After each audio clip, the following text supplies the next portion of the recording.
తెలంగాణ రాష్ట్రం వచ్చే వరకు ప్రాణహిత చేవెళ్ళ పనులు ప్రారంభించి చేవెళ్ళలో మీకు తెలుసు వేల కోట్ల రూపాయల పనులు జరిగినాయి.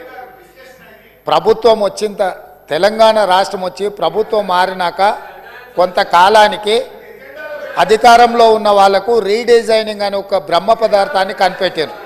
ఆ బ్రహ్మ పదార్థంతోనే తుమ్మిడిహెట్టి దగ్గర నిర్మించాల్సిన ప్రాజెక్టును వివిధ మార్పులకు చేర్పులకు దారితీసి చివరికి మేడిగడ్డ, అన్నారము, సుందిల్ల ఇక్కడ బ్యారేజీలు కట్టి మేడిగడ్డ నుంచి లిఫ్ట్ చేసి అన్నారంలో పోస్తాం, అన్నారంలో నుంచి లిఫ్ట్ చేసి సుందిల్లలో పోస్తాం, సుందిల్లలో నుంచి నీళ్లు లిఫ్ట్ చేసి మిడ్మానేర్లో పోస్తాం, అక్కడి నుంచి మిగతా ప్రాంతాలకు నీటిని తరలిస్తామని చెప్పి ప్రాజెక్టు రీడిజైనింగ్ అని ఒక బ్రహ్మ పదార్థాన్ని కనిపెట్టి 38,500 కోట్ల రూపాయల అంచనాతో ప్రారంభమైన ఈ పనులను 1,47,000 కోట్ల రూపాయలకు పెంచింది అధ్యక్ష.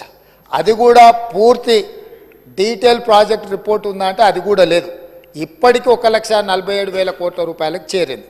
అది ఇంకా భవిష్యత్తులో పూర్తి చేయాలంటే 2.5 లక్షల కోట్లు అయిద్దా ఎంత అవుతా ఇంతవరకు అంచనాలు వేయడానికి కూడా సాహసం చేసే పరిస్థితి లేదు.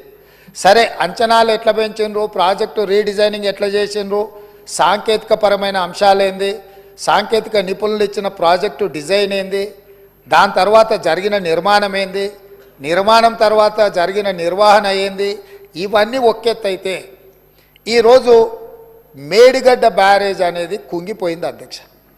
కుంగిపోయినప్పుడు గతంలో ఉన్న ప్రభుత్వం ఏం చెప్పింది, బ్యారేజ్ కింద ఇసుక కదిలింది, ఇసుక కదిలితే ప్రాజెక్టు కుంగింది అని చెప్పిండ్రు అధ్యక్ష. నేను తమరి ద్వారా అడుగుతున్న అధ్యక్ష, ఇసుకలో పీకమేడలు కట్టిండ్రు అధ్యక్ష. ఇసుక కదిలేటట్ల ప్రాజెక్టు బ్యారేజు కట్టి 1,000 కోట్ల రూపాయలు ఖర్చు పెట్టి ఈరోజు అది కుంగిపోయితే చుట్టూత పోలీసు పహారాలు, వాఘా బార్డర్లో కూడా అంత పోలీసు పహారాలు లేవు. అంటే భారత్ పాకిస్తాన్ సరిహద్దులో వాఘా బార్డర్ ఉంటుంది. అంటే పాకిస్తాన్లోకి వెళ్ళాలి అని అంటే అక్కడ మొత్తం శత్రు దుర్భేద్య విధంగా పహారాలు కాస్తుంటారు పోలీసులు, అక్కడ ఉండే ఆర్మీ. అంతకంటే ఈ మేడిగడ్డ ప్రాంతంలో పిట్ట కూడా ఎగరడానికి వీలు లేకుండా ఆనాటి ప్రభుత్వం ఆ కుంగిన బ్యారేజ్ను ఎవరిని చూడకుండా దాన్ని దాచిపెట్టినరు. దాంతో కేంద్ర ప్రభుత్వం దీనికి సంబంధించి ఫిర్యాదులు అందిన నేపథ్యంలో నేషనల్ డ్యామ్ సేఫ్ అథారిటీ అధికారులను పంపించి ప్రాథమికంగా ఆ ప్రాజెక్ట్ ఏం జరిగిందో చూసి ఒక నివేదిక ఇచ్చిండ్రు. ఆ కేంద్ర ప్రభుత్వం నుంచి ఇచ్చిన సాంకేతిక నిపుణులు ఇచ్చిన నివేదికను కూడా గత ప్రభుత్వం తప్పుపట్టింది. ఆ తర్వాత కాంగ్రెస్ అధికారంలోకి వచ్చిన తర్వాత అక్కడ జరుగుతున్న పరిణామాల నేపథ్యంలో కొంతమంది అధికారులు ఆఫీసుల నుంచి ఫైల్స్ మాయం చేసిందని టీవీలలో పేపర్లలో పెద్ద ఎత్తున వచ్చింది. తక్షణమే ప్రభుత్వం తేరుకొని విజిలెన్స్ అండ్ ఎన్ఫోర్స్మెంట్ అధికారులను మీరు ఆ ఫైళ్ళు మాయమవిన ఏమి మాయమైనాయి, ఎవరు మాయం చేసిండ్రు, అదేవిధంగా మేడిగడ్డ, అన్నారం ప్రాజెక్టులలో జరిగిన అవకతవకల మీద మీరు ఒక నివేదిక తయారు చేయండి అని చెప్పి ప్రభుత్వం ఆదేశాలు ఇవ్వడం జరిగింది.